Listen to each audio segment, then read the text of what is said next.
Kali ini ketemu lagi dalam pembahasan tentang konsep-konsep berpikir sejarah. Siapa yang selama ini kurang suka sama pelajaran sejarah? Karena isinya penuh sama hafalan nama, tanggal, dan peristiwa. Nah, kalau kamu mau bikin pelajaran sejarah disenangi, sekarang saatnya ubah mindset kamu. Pelajaran sejarah ini nggak cuma sebatas informasi tentang masa lalu, tapi bagaimana kita menginterpretasikan hal-hal bersejarah tersebut. Sebab yang namanya sejarah biasanya nggak cuma sekedar teks yang terlihat, tetapi juga dipengaruhi oleh faktor-faktor tak terlihat seperti latar belakang budaya dan nilai-nilai sosial yang dijunjung pada masanya. Kamu tahu nggak yang dimaksud dengan konsep cara berpikir dalam sejarah? Cara berpikir ini itu penting buat kamu memahami peristiwa-peristiwa pada masa lampau, juga peristiwa yang tengah terjadi belakangan ini. Kenapa penting? Karena jika kamu sudah memahami konsep cara berpikir tersebut, kamu bisa menangkal berita-berita hoax. Selain itu juga, kamu juga bisa menjawab pertanyaan-pertanyaan yang datang ke kamu, baik dari guru, juga dari teman-teman kamu. Untuk itu, biar kamu bisa jadi ahli sejarah, atau setidaknya mirip-mirip dengan sejarawan, kamu harus bisa menerapkan konsep berpikir sejarah dalam kehidupan sehari-hari. Secara singkat, konsep berpikir sejarah ada 4, yakni kronologis, periodisasi, diakronis, dan sinkronik. Mau tahu pembahasan satu persatu? Kuy, langsung simak video ini sampai selesai. Konsep berpikir kronologis. Kronologi bisa diartikan sebagai urutan waktu atau kejadian. Untuk itu, konsep berpikir kronologis menurut kita untuk bisa berpikir secara runtut, teratur, sesuai dengan urutan waktu dan tidak melompat-lompat atau berbalik. Dengan konsep berpikir kronologis, sejarah bisa memberikan gambaran utuh suatu peristiwa sesuai dengan urutan waktu kejadian. Dengan kata lain, kronologi bisa membantu merekonstruksi kembali suatu peristiwa bersejarah sesuai dengan urutan waktunya. Nah, dalam kehidupan sehari-hari, konsep berpikir kronologis ini dapat dibutuhkan untuk memecahkan masalah. Kalau kamu enggak berpikir secara runtut dan berkesinambungan, tentu saja kamu enggak bisa memecahkan masalah atau menemukan solusi yang tepat. Konsep berpikir periodisasi.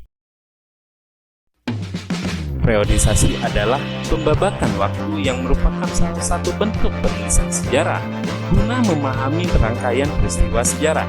Catatan periodisasi sifatnya subjektif, tergantung terhadap tulisan sejarawan dalam kerangka penulisannya.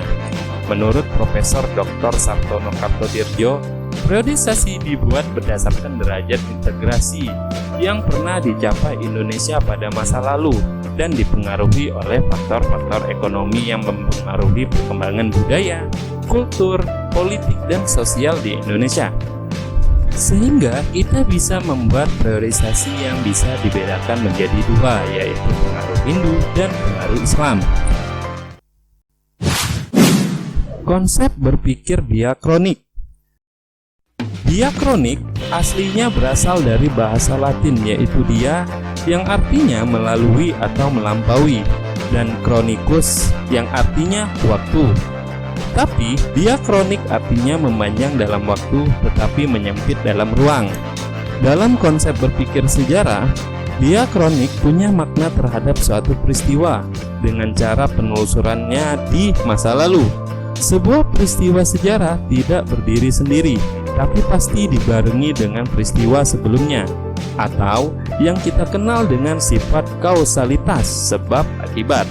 Jadi, pola berpikir diakronis sangat mementingkan proses terjadinya sebuah peristiwa.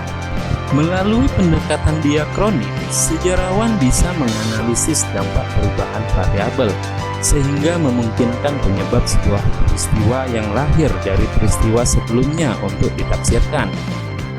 Misalnya, dalam menjelaskan peristiwa menjelang Sumpah Pemuda, harus dijelaskan pula peristiwa-peristiwa yang jadi latar belakangnya. Konsep berpikir sinkronik. Sinkronik aslinya berasal dari bahasa Yunani yaitu sin, yang artinya dengan, sedangkan kronos yang artinya waktu atau masa. Sehingga sinkronik dapat didefinisikan yaitu meluas dalam ruang tetapi sempit dalam waktu.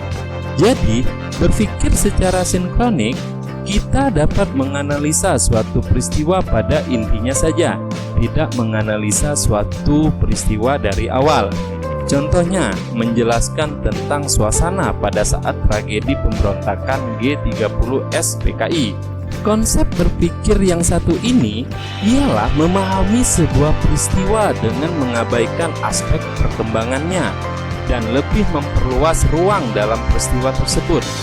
Cara berpikir sinkronik sangat mempengaruhi kelahiran sejarah baru yang dipengaruhi oleh perkembangan ilmu-ilmu sosial.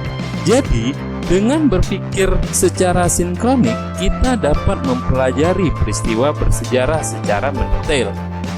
Pengaruh ini bisa digolongkan dalam 3 jenis, yakni konsep, teori, dan permasalahan.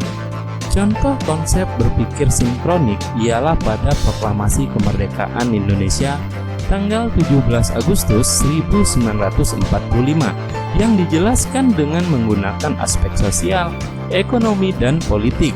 Jadi, dalam mempelajari sejarah, konsep berpikir sinkronik lebih meneliti kepada gejala-gejala yang meluas pada ruang, tetapi dalam waktu yang terbatas.